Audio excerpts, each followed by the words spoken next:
Hello everyone, আসসালামু আলাইকুম। This is Tania blog থেকে। দেখেন গাইস, আমি কতগুলো শুকনো ধান গাছ থেকে ঝরিয়ে নিয়ে এসেছি। এই ধানটাকে আমি চিড়া করব। আমি কিভাবে চিড়া করব আমার সঙ্গে থাকুন, দেখতে পাবেন। আমি হালকা গরম পানি করে নিব। আমি পানিটাকে চুলায় জাল বসিয়ে দিয়েছি। যখন পানিটা একটু গরম হয়ে আসবে সেই পর্যায়ে আমি নামিয়ে এটা ঢেলে দিব সেই ধানের উপরে। কুসুমের একটু বেশি গরম করে নেবেন।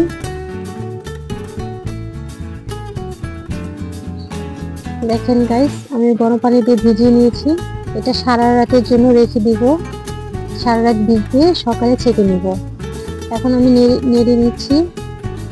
নেড়ে দেওয়ার পরে যখন উপরে ভেসে উঠবে ধানগুলো, অবশিষ্ট ধানগুলো, সেই ধানগুলো আমি একটা তুলে নিব। এখন আমি ছাঁকনি দিয়ে ধানগুলোকে তুলে নিচ্ছি। এখন চলে আসলাম সারা রাত পরে। দেখেন গাইস, আমি ছেঁকে নিয়েছি পানি থেকে। ছেঁকে একটা ছাঁকনিতে ছেঁকে রেখে দিয়েছি। কত সুন্দর করে ভিজেছে। এইগুলো দিয়ে খুব সহজে চিড়া বাঁধা যায়। একদম সহজ প্রসেস, কোনো কিছু লাগে না, অল্প সময় হয়ে যায়। তো আগেকার দিনে নানি দাদিরা কিভাবে চিড়া করতো সেটি আপনাদের সাথে আজকে শেয়ার করব। দেখেন গাইস, এখন চিড়াগুলো কি দিয়ে আমি করব সেটা দেখেন। কাহিল চিড়া, আপনারা কেউ চিনেন? অনেকে হয়তো চিনেন না। এটা হচ্ছে কাহিল চিড়া। এই কাহিল চিড়া দিয়েই এটা মানে চিড়াগুলো করতে হয়। এখন আমি পাতিল বসিয়ে দিয়েছি চুলাতে। পাতিলটা যখন গরম হয়ে আসবে দেন তখন দিয়ে দিব কিছু ধান, ভিজিয়ে রাখা ধান দিয়ে একটু নাড়তে হবে।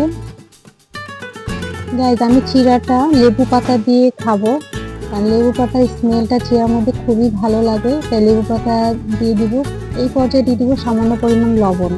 ধানের মধ্যে লবণটা দিয়ে ভাজতে হবে, তাহলে চিড়াটা খেতে অনেক মজার হয়। আপনারা চাইলে লেবু পাতা নাও দিতে পারেন, বাট আমি লেবু পাতা দিয়ে খাবো তাই আমি লেবু পাতা দিয়ে দিয়েছি। ভাজতে ভাজতে যখন দেখবেন ধানটা ফুটে আসতেছে, খুব সুন্দর করে ভাজা হয়ে গেছে, ওই পর্যায়ে নামাতে হবে। এই পর্যায়ে দিয়ে দিলাম লেবু পাতা। লেবু পাতা চাইলে আপনারা একটাও দিতে পারেন, বেশিও দিতে পারেন, আপনারা চাইলে নাও দিতে পারেন। এটা যার যার খুশি মতো।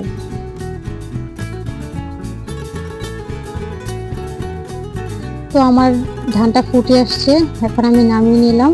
এখন সেই চিড়া করার প্রস্তুতি চলছে। দোকানদাকি হচ্ছে, এটা 2 জন লাগে। দেখেন এভাবে করে নিতে হয় চিড়া। অনেক সুন্দরভাবে চিড়াগুলো হয়ে গেছে। দেখেন গাইস, কত সুন্দরভাবে হয়েছে, অবাক হওয়ার মতো না? এইভাবেই আমাদের নানি দাদিরা খেয়েছে। এখন একটা কুলা নিয়ে নিয়েছে, কুলার মধ্যে ঝেড়ে নেবে। ঝেড়ে যে ধানের যে গুঁড়োগুলো সেগুলো ফেলে দেওয়া হবে। দেখেন খুব সহজেই তৈরি হলো ট্রেডিশনাল খাবার চিড়া।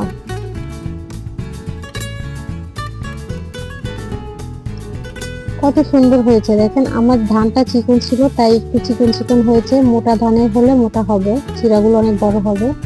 আমি আবারও ভেজে নিচ্ছি। এইভাবে সবগুলো চিড়াগুলো করে নিব। খুব সহজে হাতে তৈরি করা যায় চিড়া, কারণ কেনা চিড়াটা খেতে আর ভাজা চিড়াটা খেতে অনেক মজা হয়, মচমচে হয়, গরম গরম খুবই ভালো লাগে, খুব মজা হয় চিড়া। আপনারা যদি সম্ভব হয় এভাবে করে দেখবেন, খুব ভালো লাগে। অল্প সময় খুব সহজে হয়ে যায়। দেখেন গাইস, এটাও তৈরি হয়ে গেছে।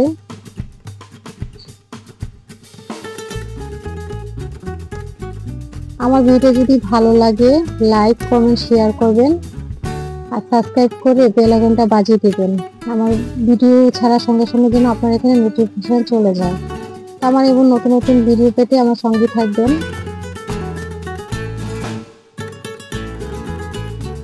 খুব সুন্দর, একদম সুন্দর হয়েছে চিড়াগুলো, স্মুথ হয়েছে, মচমচে একদম।